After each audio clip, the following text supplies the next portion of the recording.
Hi everyone, can you believe it's already July. मतलब आधा साल चला गया। एंड गेस व्हाट, मैंने अब जाके अपनी 12th बोर्ड्स की प्रिपरेशन स्टार्ट की है। And honestly I am too much struggling.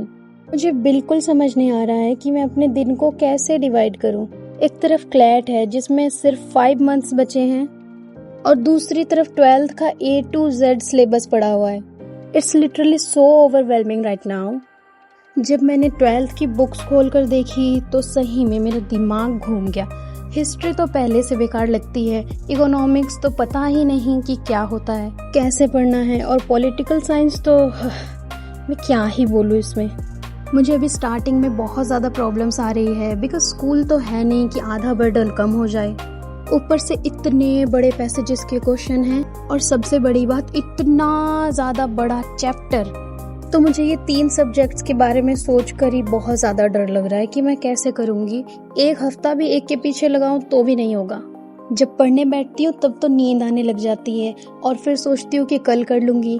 कुछ दिन तो मैंने यही किया, बट ऐसे करने से मुझे आगे जाके बहुत ज़्यादा दिक्कत होगी। और तो और मेरे क्लैट में भी बहुत सारे टॉपिक्स पेंडिंग हैं। बिल्कुल समझ नहीं आ रहा है कि मैं कैसे दोनों को मैनेज करूँ, क्या करूँ। मतलब सोच के रोना आ जाता है कभी कभी। जब क्लैट की पढ़ाई करती हूँ तब 12th की टेंशन होती है और जब 12th की पढ़ाई करती हूँ तब क्लैट के सिलेबस की याद आ जाती है। I am constantly caught in a loop.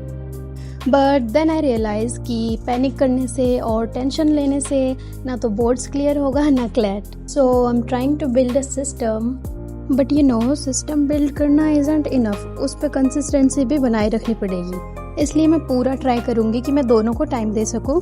मैंने सोचा है कि मैं अपने दिन को 2 हिस्सों में डिवाइड कर दूंगी। सोच रही हूँ कि सुबह 7 AM से न्यूज़पेपर एनालिसिस का लेक्चर अटेंड कर ही रही हूँ तो सुबह से दोपहर तक क्लैट करूँगी। मतलब half day approx 4 to 5 hours CLAT को दूंगी।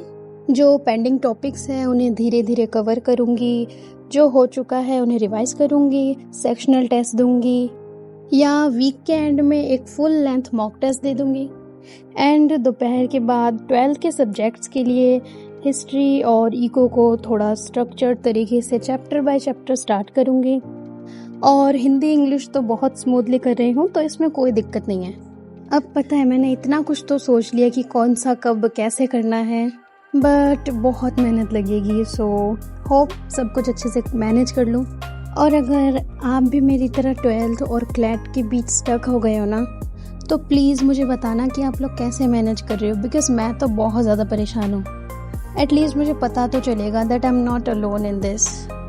स्ट्रगल्स है, डाउट्स है, बट जैसे भी हो करना ही है। लेट्स सी जुलाई का महीना कैसा जाता है। सो सी यू नेक्स्ट संडे, बाय।